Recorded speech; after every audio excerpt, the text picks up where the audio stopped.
কিছু দূর যেতে ইকবাল সাহেব খেয়াল করলেন রাস্তার পাশে একটা মহিলা সিগন্যাল দিচ্ছে। যদিও গাড়িতে জায়গা নেই, তার উপর ঘটে যাচ্ছে সব অলৌকিক ঘটনা। রিয়াজের বাবা ইকবাল সাহেবকে বললেন, গাড়ি থামাবেন না, আপনি সোজা এগিয়ে যেতে থাকুন। ইকবাল সাহেবও রিয়াজের বাবার কথায় সম্মতি দেয়। এদিকে মহিলা খেয়াল করছেন গাড়ি অনেক গতিতে এগিয়ে আসছে, তবুও তিনি বারবার হাত নাড়িয়ে গাড়ি থামানোর চেষ্টা করছেন। যেহেতু মেইন রোড, তাই সোজা রোডে মহিলাকে স্পষ্ট দেখা যাচ্ছে।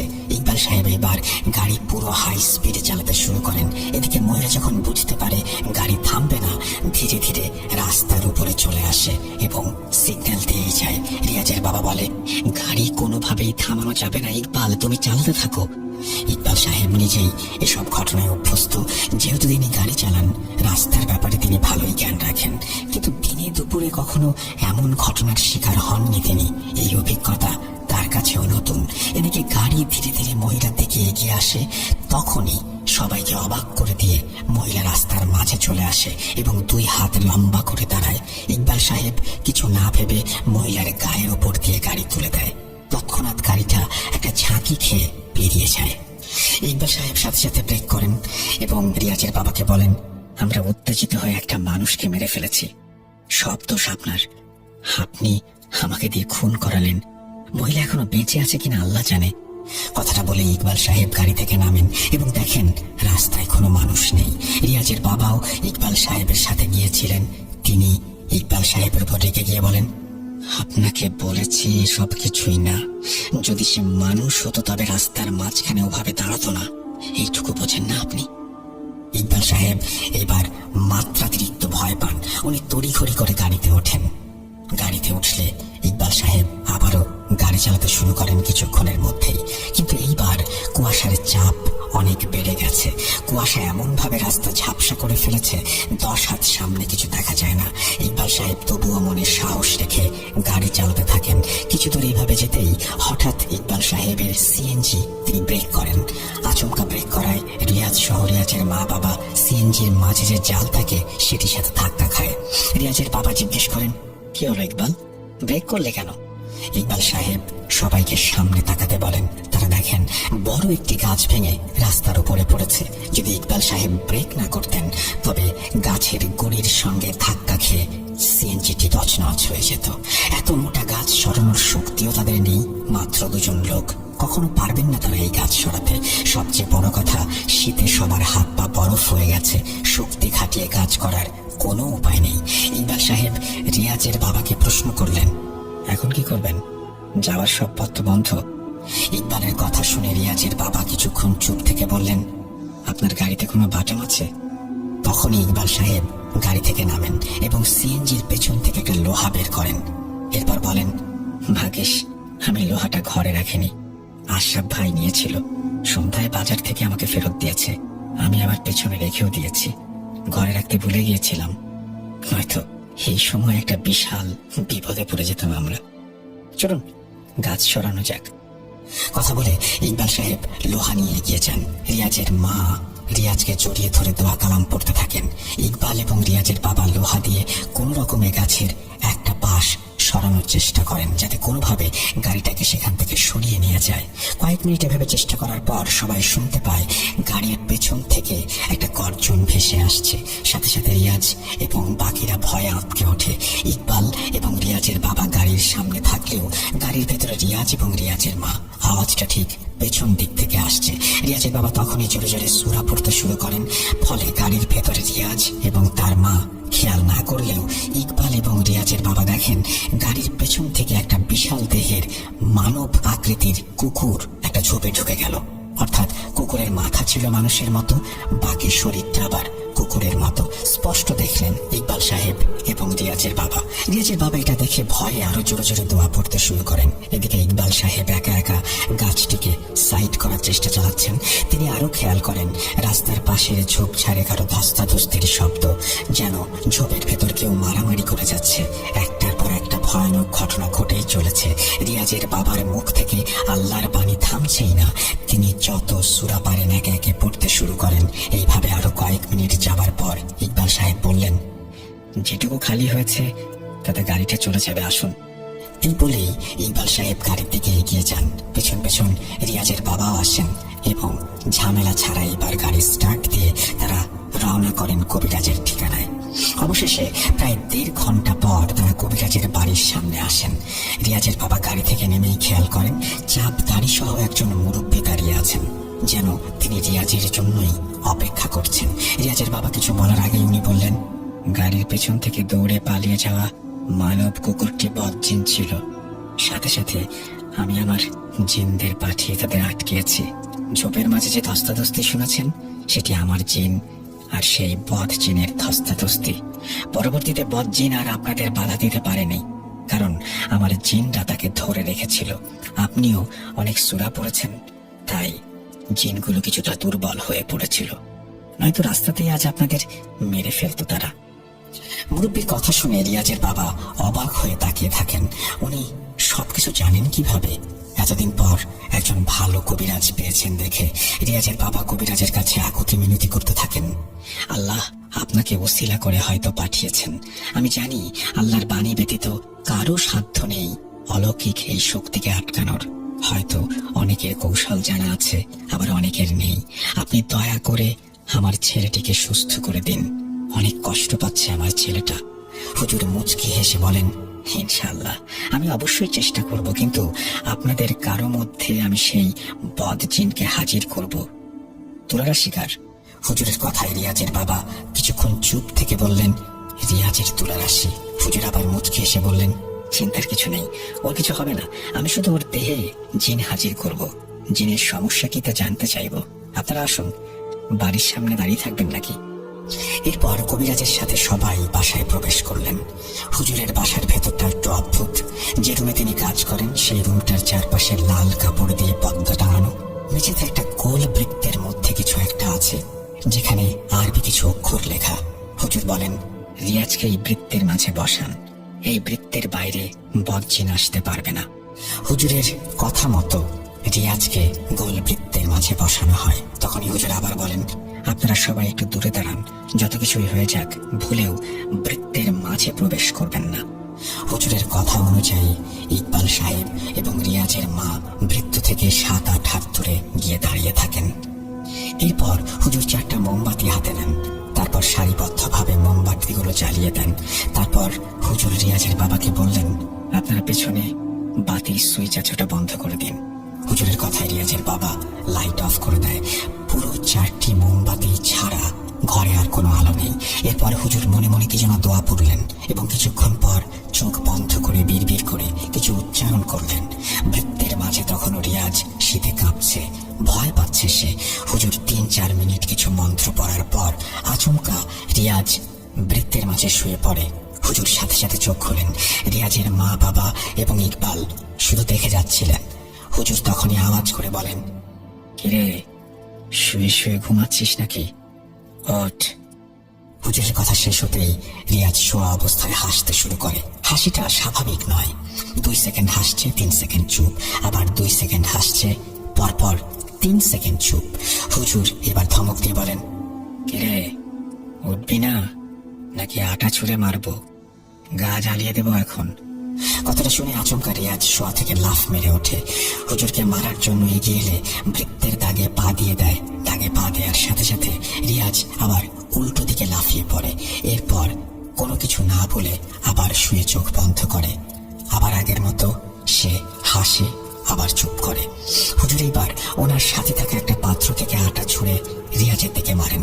রিয়াজের দেহে আটা স্পর্শ করতে রিয়াজ শোয়া থেকে উঠে বসে এবং কান্না করতে শুরু করে। হুজুর তখন বলেন, অভিনয় বন্ধ করে বল, কেন পিছু নিয়েছিস? কি দোষ করেছে সে? হুজুরের প্রশ্নে রিয়াজ এবার কান্না থেকে হুট করে হাসতে শুরু করে। কিছুক্ষণ হাসাহাসি করে রিয়াজ গম্ভীর স্বরে বলে, আমার মেয়ে রিয়াজকে পছন্দ করে। রিয়াজকে আমি আমার মেয়ের জামাই বানাবো, তাকে আমি নিয়ে যাব। যদি নিতে না পারি তবে রিয়াজের পরিবারের সাথে তোকেও মেরে ফেলবো। কথাটা বলে রিয়াজ আবার বসা অবস্থায় একটু হাসে, একটু চুপ থাকে। হুজুর তখনই বলেন, তোরা জিন জাতি, মানুষের সাথে তোদের বিয়ে হয় না ভালো করেই জানিস। ভালোই ভালোই বলছি রিয়াজের পিছু ছাড়, নয়তো তোকে বোতলবন্দি করব। হুজুরের কথা শুনে হাসি থামিয়ে দেয় রিয়াজ। বলে, কিরে, তুই কেমন কবিরাজ? তুই তো জানিস ওই দিন রিয়াজকে আমরা নিয়ে গিয়ে আমাদের মেয়ের সাথে বিয়ে দিয়ে ফেলেছি। বেচারা 4 ঘন্টায় কিভাবে 4 দিন পার করেছে নিজেও জানে না। আমি তো তাকে নিয়ে যাবই, তুই আমাকে আটকাতে পারবি না। হুজুর এবার রেগে গিয়ে বলেন, ওটা বিয়ে ছিল না। রিয়াজের সম্মতি ছাড়া তুই কিভাবে তোর মেয়ের সাথে ওকে বিয়ে দিস? কারো ইচ্ছের বিরুদ্ধে কখনো বিয়ে হয় না। হুজুরের কথা শুনে রিয়াজ বলতে লাগলো, তাহলে তুই রিয়াজকে রাজি করা কবিরাজ, আমি সারা জীবন তোর গোলামি করব। হুজুর এবার ধমক দিয়ে বলেন, বুঝেছি, তোকে বোতল বন্দি করতেই হবে। কথাটা বলেই হুজুর দোয়া পড়তে শুরু করেন। এদিকে রিয়াজ চিৎকার দিতে শুরু করে, এই কবিরাজ থাম থাম থাম, ভুল করেছিস, কিন্তু ভুল করছিস। তোর পরিবারকেও কিন্তু আমি শেষ করে দেব, কেউ বাঁচবে না, রিয়াজকেও মরতে হবে। কথাটা বলে রিয়াজ নিজে মুখ খামচে ধরে নিজেই। ক্রমাগত সে নিজের নখ দিয়ে নিজেকে আঁচড় কাটতে থাকে। এই সব দেখে রিয়াজের মা কান্নায় ভেঙে পড়ে। ততক্ষণে হুজুর একটা কাচের বোতল বৃদ্ধের সামনে রেখে রিয়াজের দিকে আটা ছুঁড়ে মারে। অদ্ভুত ভাবে সবার সামনে রিয়াজের শরীর থেকে একটা সাদা আলো বেরিয়ে এসে বোতলের ভেতর ঢুকে যায়। হুজুর সাথে সাথে বোতলের মুখ বন্ধ করে দেন। এদিকে বৃত্তের মাঝে রিয়াজ জ্ঞান হারিয়ে শুয়ে পড়ে। হুজুর জিন বন্দি করা সেই বোতলের ওপর লাল সুতো বেঁধে দেন। সুতোগুলো সাধারণ সুতো নয়, সেগুলো সবই পড়া সুতো। এরপর হুজুর বলেন, রিয়াজ এখন পুরোপুরি সুস্থ। শয়তান জিন রক্ষা না পেয়ে রিয়াজের মুখে আঘাত করেছে। ডাক্তারের কাছ থেকে কিছু ওষুধ নিয়ে খাওয়ালে ঠিক হয়ে যাবে, আর আমি এই বদজিনকে মাটির নিচে পুঁতে আসবো, চিন্তার কিছু নেই। রিয়াজের মা দৌড়ে গিয়ে রিয়াজকে জড়িয়ে ধরে এবং কান্না শুরু করে। রিয়াজের বাবার চোখেও পানি টলমল করছে। হুজুরকে হাদিয়া হিসেবে টাকা দিতে চাইলে হুজুর টাকা নেন না। উল্টো তিনি বলেন, আপনি আমাকে না দিয়ে একটা গরু জবাই করে আল্লাহর নামে এলাকায় গরিবদের খাইয়ে দিন। আমার ভালো জিনেরাও আপনার সেই দাওয়াতে যাবে। তবে মনে রাখবেন, গরুর হাড্ডি এবং তাজা রক্তগুলো পরিষ্কার একটি স্থানে রাখবেন। আমার জিনরা ওটা খেয়ে নেবে। সেদিন কবিরাজকে বিদায় দিয়ে রিয়াজের বাবা বাসায় চলে আসেন। রিয়াজ সুস্থ হওয়ায় রিয়াজের স্ত্রী তাজকিয়াও শ্বশুর বাড়িতে আসে। যদিও পরে সব জেনে যায় তাজকিয়া। অন্যদিকে কবিরাজের কথা অনুযায়ী রিয়াজের বাবা একটা গরু জবাই করে গরিবদের দাওয়াত করে খাওয়ান এবং হাড্ডির সাথে তাজা রক্ত একটি পরিষ্কার প্লাস্টিকের উপরে রেখে দেন তিনি। সারা রাত ওগুলো ওখানে ছিল। সকালবেলা খেয়াল করেন পুরো প্লাস্টিক একেবারে পরিষ্কার, অর্থাৎ প্লাস্টিকের উপর এক ফোঁটা রক্তও নেই। সবাই বুঝে যায় জিনরা এসে খেয়ে গেছে। এইভাবে প্রায় 1 মাস কেটে যাওয়ার পর একদিন রাতে হঠাৎ রিয়াজের ঘুম ভেঙে যায়। রুমে পুরো অন্ধকার। রিয়াজ তাকিয়ে দেখে তাজকিয়া জানালা খুলে বাইরে তাকিয়ে আছে। রিয়াজ মোবাইল হাতে নিয়ে দেখে রাত 2:18। এত রাতে তাজকিয়া জানালায় কি করছে ভেবে রিয়াজ উঠে বসে। তখনই সেই অদ্ভুত ঘ্রাণ রিয়াজের নাকে এসে ঢোকে। এদিকে তাজকিয়া জানালার দিকে তাকিয়ে বিড়বিড় করে কি যেন বলে। রিয়াজ বিছানা থেকে নেমে তাজকিয়ার কাছে যায়। তাজকিয়া তখনও জানালার দিকে তাকিয়ে বিড়বিড় করে যাচ্ছে। রিয়াজ ধীর পায়ে তাজকিয়ার কাঁধে হাত রাখতেই তাজকিয়া বিড়বিড় করা বন্ধ করে দেয়। রিয়াজ কিছুটা বুঝতে পারে, যেহেতু কদিন আগেই সে এসব থেকে বেরিয়ে এসেছে, তাই এখন এইসব বিষয় রিয়াজের কাছে অনেকটাই পুরনো বা পরিচিত। রিয়াজ কাঁপা স্বরে বলে, কি দেখছো তুমি? আরে এত রাতে কি সব বলছো? রিয়াজের কথা শুনে তাজকিয়া কেমন একটা আচরণ করতে শুরু করে, যেন অনেক রেগে গেছে। জোরে জোরে নিঃশ্বাস নিচ্ছে এবং এক দৃষ্টিতে জানালার বাইরে তাকিয়ে আছে। রিয়াজ আর কিছু একটা প্রশ্ন করতে যাবে, সেই মুহূর্তে তাজকিয়া মাথা ঘুরিয়ে সেখানেই জ্ঞান হারায়। রিয়াজের চোখের সামনে তাজকিয়া মাটিতে শুয়ে পড়ে। মাটিতে হাঁটু ফেলে রিয়াজ তাজকিয়াকে কোলে নেয়। এরপর বিছানায় এনে শুইয়ে দেয়। শুইয়ে দেওয়ার পর রিয়াজ এই ব্যাপারে চিন্তিত হয়ে পড়ে। জিনের প্রভাব কোনোভাবে তাজকিয়ার দেহে এসেছে কিনা তা নিয়ে ভাবতে থাকে। কিন্তু আসবে কেন? হুজুর তো নিজের হাতে সেই জিনকে বন্দি করেছেন। রিয়াজের এইবার সন্দেহ হয় জিনের মেয়েটাকে নিয়ে কোনোভাবে সে ফিরে আসেনি তো। ভাবনার মাঝে রিয়াজ খেয়াল করে জানালা এখনো খোলা। আবার উল্টো ঘুরে রিয়াজ জানালার কাছে চলে যায় এবং জানালা বন্ধ করার জন্য কাঠের ঢাকনা ধরে টান দেয়। তখনই তাজকিয়া রিয়াজের রুমে প্রবেশ করে বলল, কি ব্যাপার, এত রাত্রে জানালা খুলে কি করছেন? রিয়াজ হতভম্ব হয়ে যায়, সাথে সাথে মাথা ঘুরিয়ে বিছানায় তাকিয়ে দেখে কেউ নেই। কোথায় ছিলে তুমি? রিয়াজের প্রশ্ন শুনে তাসকিয়া স্বাভাবিকভাবে বলল, বাথরুমে গিয়েছিলাম, তুমি ঘুমাচ্ছিলে তাই ডাকিনি। রিয়াজ স্তব্ধ হয়ে যায়। সঙ্গে সঙ্গে জানালা বন্ধ করে রিয়াজ তাসকিয়ার কাছে আসে। এরপর আয়াতুল কুরসি পড়ে তাসকিয়ার গায়ে ফু দেয় 3 বার, কিন্তু তাসকিয়ার কোনো রিয়াকশন নেই। রিয়াজ বুঝতে পারে এইটাই আসল তাসকিয়া। তবে কিছুক্ষণ আগে যে ছিল সে কে? রিয়াজ যাকে কোলে নিয়ে বিছানায় শুইয়ে দিয়েছে। এদিকে তাসকিয়া কিছু বুঝতে না পেরে বলল, এরকম অদ্ভুত আচরণ করছে কেন, কি হয়েছে? রিয়াজ এইবার ব্যাপারটা লুকানোর চেষ্টা করে।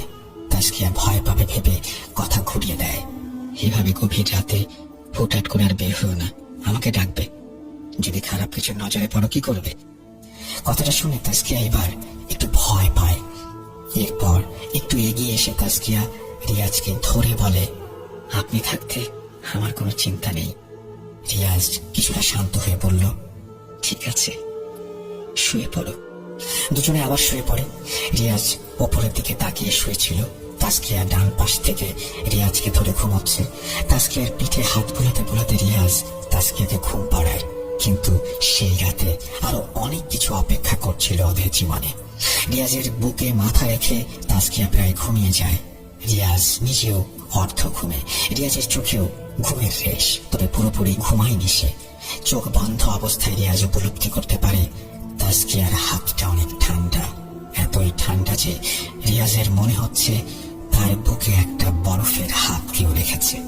সেই মুহূর্তে রিয়াজ আবার উপলব্ধি করে তাসকিয়া রিয়াজের ঘাড়ের কাছে এসে বিড়বিড় করে কিছু বলছে। চোখ বন্ধ হলেও রিয়াজ সবই বুঝতে পারে। এরপর তাসকিয়া রিয়াজের কানের কাছে এসে বলে অন্য কোনো একটা ভাষায়, ফিসফিসানির সুরে। তাসকিয়ার মুখের গরম তাপ স্পষ্ট রিয়াজের ঘাড়ে লাগে। রিয়াজ এবার চোখ খুলবে খুলবে ভাব, তখনই তাসকিয়া রিয়াজের গলা চেপে ধরে এবং সাথে সাথে রিয়াজ লাফ মেরে ওঠে। বসার পর রিয়াজ তাসকিয়ার দিকে তাকালে তাসকিয়া সাদা থপথপে চেহারাটা কুচকুচে কালো করে ফেলে। নাকের স্থানে নাক নেই, একটা কঙ্কালের মতো চেহারা, পুরো একটা ডাইনি যেন। তন্দ্রা থেকে রিয়াজের ঘুম ভেঙে যায়। চোখ মেলে দেখে রিয়াজ এখন শুয়ে আছে। তাসকিয়া রিয়াজের বুকেই মাথা রেখে ঘুমোচ্ছে। রিয়াজের চিৎকারে তাসকিয়া জেগে যায় আর ঘুমন্ত স্বরে বলে, কি হলো আপনার, চিৎকার দিলেন কেন? রিয়াজ বুঝতে পারে এটা একটা বাজে স্বপ্ন ছিল। রিয়াজ আবারও ঘুমানোর চেষ্টা করে এবং বলে, কিছু না, বাজে স্বপ্ন ছিল, তুমি ঘুমাও। কথাটা বলে আবারও তারা ঘুমের দিকে যাত্রা করে। রিয়াজের ঘুমটা এবার চিরতরে পালিয়েছে। চোখে আর ঘুম ধরছে না, চোখ বন্ধ করতেও ভয় পাচ্ছে যদি আবার এমন কিছু ঘটে। চোখ বলের মতো করে রিয়াজ ছাদের দিকে তাকিয়ে আছে, কিন্তু সেখানেও রেহাই নেই। রিয়াজ উপরের দিকে তাকানো অবস্থায় খেয়াল করে একবারে সিলিং এর সাথে একটা কালো অবয়ব বসে আছে, তা উল্টো হয়ে। রিয়াজ চোখের ভুল ভেবে ভালোভাবে তাকায় এবং সে খেয়াল করে ছাদের সাথে একটা অবয়ব সত্যিই আছে, তা উল্টো হয়ে। স্পষ্ট দেখা যাচ্ছে হুবহু মানুষের মতো। রিয়াজ এমন ভয়ানক দৃশ্য দেখে চোখ বন্ধ করে ফেলে। এই দৃশ্যটা তাকে আর দেখতে না হয়। চোখ বন্ধ করার সাথে সাথে রিয়াজ সেই অদ্ভুত গন্ধটি পেতে শুরু করে। এটি যেন অবয়বটার দেহের ঘ্রাণ। মনে মনে রিয়াজ দোয়া দরুদ পড়তে শুরু করে। সকাল হলেই সেই কবিরাজের কাছে যাবার সিদ্ধান্ত নেয়। কিছু সূরা পাঠ করে সে। সাহস করে আরেকবার চোখ খোলার সাথে সাথে রিয়াজ দেখতে পায় সেই কালো অবয়বটা ঠিক রিয়াজের মুখের সামনে, মাত্র 1 হাত দূরত্বে। রিয়াজ আবার চোখ বন্ধ করে দোয়া পড়তে শুরু করে। ওই গন্ধটি যেন এবার তীব্রভাবে রিয়াজের নাকে ঢুকেছে। রিয়াজের ভেতরে ভয় সব চুরমার হয়ে যাচ্ছিল। কয়েকবার দোয়া দরুদ পড়ার পর রিয়াজ শুনতে পায় গরুর ডাক। রিয়াজের ঘরের পূর্ব পাশে একটা গোয়াল আছে, সেখানে রিয়াজের বাবা 3টা গরু পালন করেন। গোয়াল ঘর থেকে গরুর ডাক আসতেই রিয়াজ চোখ খোলে। প্রচন্ড জোরে জোরে গরু ডাক দিচ্ছিল। রিয়াজ তাসকিয়াকে শব্দগুলো শোনায়। আল্লাহ নাম স্মরণ করে তারা। কিছুক্ষণ পর গরুর ডাক নয়, গোয়ালের থেকে অনেক ধস্তাধস্তির শব্দ ভেসে আসে, যেন কেউ জোর করে গরুর সাথে মারামারি করছে।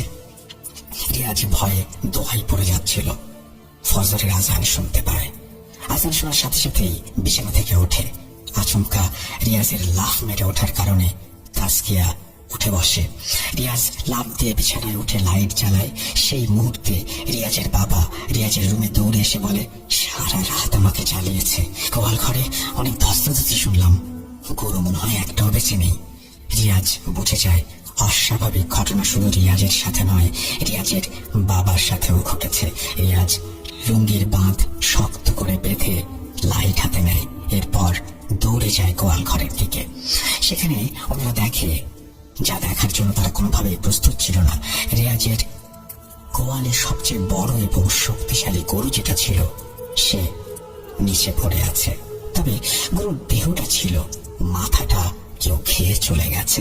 এমন দৃশ্য দেখে রিয়াজের বাবা সেখানে বসে কান্না শুরু করে দেয়। গরুটার জন্য মায়া হবারই কথা। মুদি দোকানের পাশাপাশি উনি গরু পালন করতেন। যদিও রিয়াজের বাবা এলাকার একজন গণ্যমান্য ব্যক্তি, মুরব্বী হিসেবে এলাকার সবাই ওনাকে যথেষ্ট সম্মান করেন। এলাকার নালিশ বিচারেও ওনাকে বেশিরভাগ সময় ডাকা হয়। এত শক্ত এবং কঠোর একজন ব্যক্তির চোখে পানি আসাটা স্বাভাবিক নয়, তবুও তিনি কেঁদে ফেলেন। 3 বছর ধরে যে গরুকে উনি যত্ন সহকারে লালন পালন করছেন, সেই গরুর মৃত্যু। এই ভোর সকালে ওনার কান্নাকাটি শুনে বাড়ির বাকিরা দৌড়ে আসেন। গত 3 মাসে জাহাঙ্গীর সাহেব এবং রোকেয়া বেগম অসুস্থ হয়ে যান। গরুটার এমন অস্বাভাবিক মৃত্যু দেখে ওনাদেরও মায়া লাগে, তবে মূল বিষয় হচ্ছে ভয়। ভয়ের ব্যাপারটা সবার মাঝে আবারও জাগ্রত হয়ে ওঠে। গরুর যদি এমন অবস্থা হয় তাহলে অশরীরটা কতটা ভয়ানক। যাই হোক, এই গরুর মাংস তো আর খাওয়ার উপযুক্ত নেই।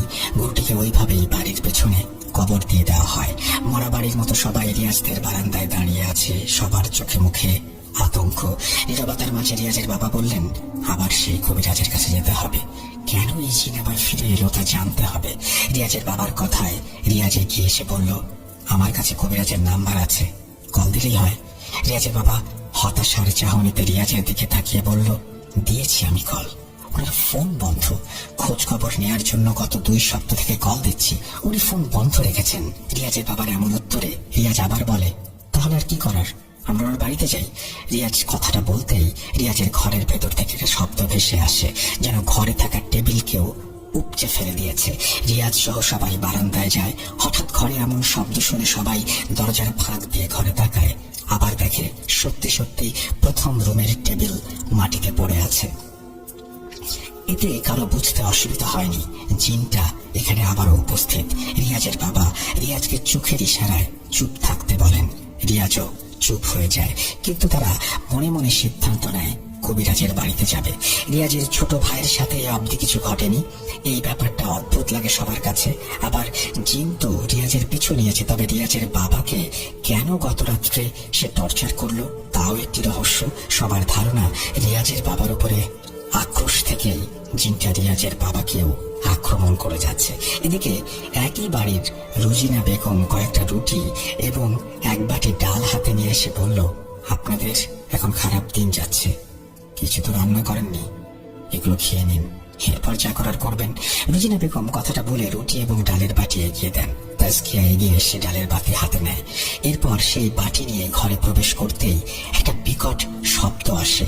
বারান্দা থেকে সবাই দৌড়ে ঘরে প্রবেশ করে দেখে তাসকিয়ার হাত থেকে রুটি এবং ডালের বাটি পড়ে গেছে। তাসকিয়াও মাটিতে ডালের উপর শুয়ে আছে। রিয়াজ দৌড়ে গিয়ে তাসকিয়াকে মাটি থেকে তোলার চেষ্টা করে। রিয়াজ তাসকিয়াকে কোলে নেওয়ার জন্য সোজা করতেই তাসকিয়া রিয়াজের দিকে তাকিয়ে চোখ বড় করে একটা হাসি দেয়, তবে আওয়াজ ছাড়া মুখ দিয়ে শব্দ বের হয় না তার। অবস্থা দেখে সবাই ভয়ে পিছু পা হয়ে যায়, কিন্তু রিয়াজ সেই মুহূর্তে দোয়া পড়তে শুরু করলে তাসকিয়া মাটি থেকে ডালের বাটি নিয়ে সোজা রিয়াজের মাথায় আঘাত করে। বাড়ির সবাই অবাক হয়ে যায়। রিয়াজের মাথা থেকে গল গল করে রক্ত বেরিয়ে আসে। এদিকে তাসকিয়াও কিছুক্ষণের মধ্যে জ্ঞান হারায়। বিছানায় তাসকিয়া শুয়ে আছে, পাশে পাতা ফাটা নিয়ে রিয়াজ বসে আছে। ডাক্তারকে খবর দেয়া হয়েছে কিছুক্ষণের মধ্যে আসবেন তিনি। বাড়ির অনেকে রিয়াজের ঘরে ভিড় জমিয়ে দাঁড়িয়ে আছে। কেউ এসেছে রিয়াজকে সান্ত্বনা দিতে, আবার কেউ এসেছে ভূত দেখার জন্য, অর্থাৎ তামাশা দেখার জন্য। গতবার রোকেয়া বেগম এবং জাহাঙ্গীর সাহেবকে আঘাত করায় এইবার কেউ সাহস করে ওদের সাহায্য করতে আসেনি। যদি কেউ দোয়া কালাম পড়ে তবে সেই জিন ক্ষিপ্ত হয়। আল্লাহর বাড়ির ওপর তাদের এখন এই মুহূর্তে ভরসা ঠিকই আছে, কিন্তু সাহস নেই যে সে আল্লাহর বাণী উচ্চারণ করবে।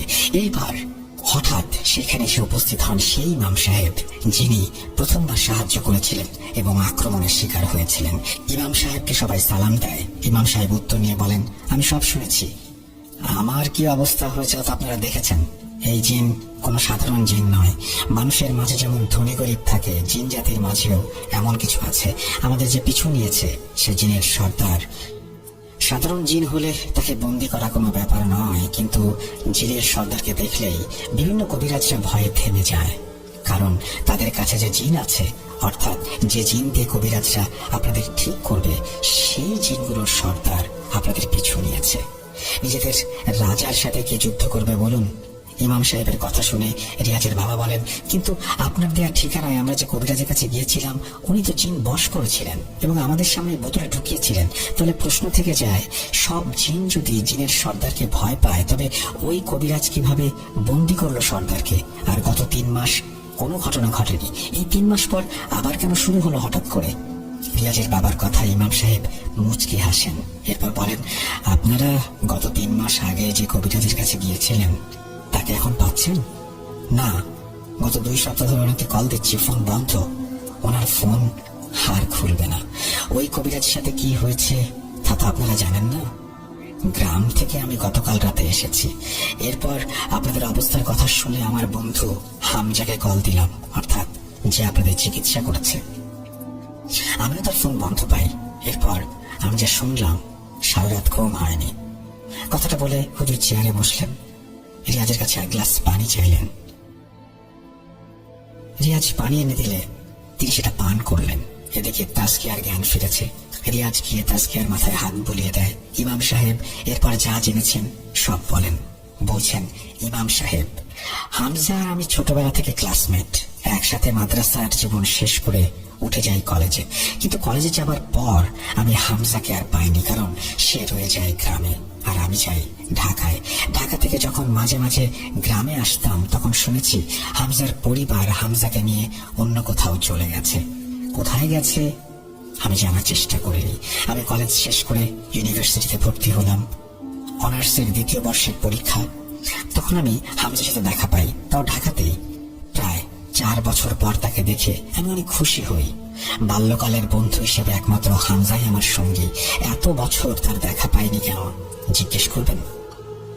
আমি জিজ্ঞেস করেছিলাম, কিরে এত বছর ছিলি কোথায়, আর তুই তোর পরিবার নিয়ে কোথায় হারিয়ে গিয়েছিলি? আমার প্রশ্ন শুনে তার মুখে নেমে আসে এক কালো ছায়া। হামজা আমাকে বলে, তোর বাবার টাকা ছিল তাই তুই ঢাকায় পড়তে পেরেছিস। আমার ফ্যামিলির সম্বন্ধে তোর ধারণা আছে নিশ্চয়ই। বাবা কৃষক, তারপর কিস্তি ঝামেলা, অনেক অশান্তি। টাকার অভাবে বাবা আমাকে গ্রামের কোনো কলেজে ভর্তি করায়নি। অন্যদিকে কিস্তি আর মানুষের ঋণ শোধ করতে না পেরে বাবা অতিষ্ঠ হয়ে যাচ্ছিলেন। প্রতিদিন মানুষজন বাসায় এসে আমাদের গালাগালি করে যেত। শুধু গভীর রাতে এসে বাবা একটু ঘুমিয়ে আবার ফজরের আজান দিলে বের হয়ে যেতেন। রাতে যখন বাবা এসে মায়ের সাথে ফিসফিস করে কথা বলতেন, তখন আমি কিছু কিছু কথা শুনতাম। মা প্রতিদিন কাঁদতেন। বাবা মার কান্না দেখে বলতেন, আমি খুব দ্রুত সবার টাকা দিয়ে দিব, তুমি চিন্তা করো না। বাবার কথায় মা সান্ত্বনা যদিও পায়, কিন্তু লাভ নেই। সকাল হতে না হতেই লোকজন আসে, গালাগাল করে বাবাকে। আমার সামনে মাকে বিছানায় যাওয়ার দাওয়াত দেয়। হামজা বলল, 1 কাপ চা অর্ডার কর। চা খেতে খেতে কথা বলি। হামজার কথা শুনে আমি এটাও বুঝতে পারি তার কাছে চা খাওয়ার টাকাও নেই। আমি পাশের দোকান থেকে 2 কাপ চা নিয়ে আসি এবং সে বলতে শুরু করে, প্রতিদিনের মতো সেদিন রাতে আমি ঘুমাইনি। টানা 4 দিন আমি আমার মা কিছু খাইনি। বাবা রাতে আসতো, বাজার আসতো না। এভাবে দিন পার হয়ে যাচ্ছিল। ওই দিন রাতেও বাবা যখন আসেন, আমি বাবার কাছে গিয়ে তার পা ধরে কান্নাকাটি করি। বারবার বলি, হয় আমাকে খুন করতে, নয়তো ওদের টাকা ফেরত দিতে। মায়ের অপমান আর সহ্য হচ্ছিল না। বাবা সেদিন আমার কান্না দেখে রাতেই আমাকে এবং মাকে নিয়ে চলে আসে চৌমোহনী। ওখানে আমার একজন ফুফু আমাদের ছোট একটা ঘর দেয়।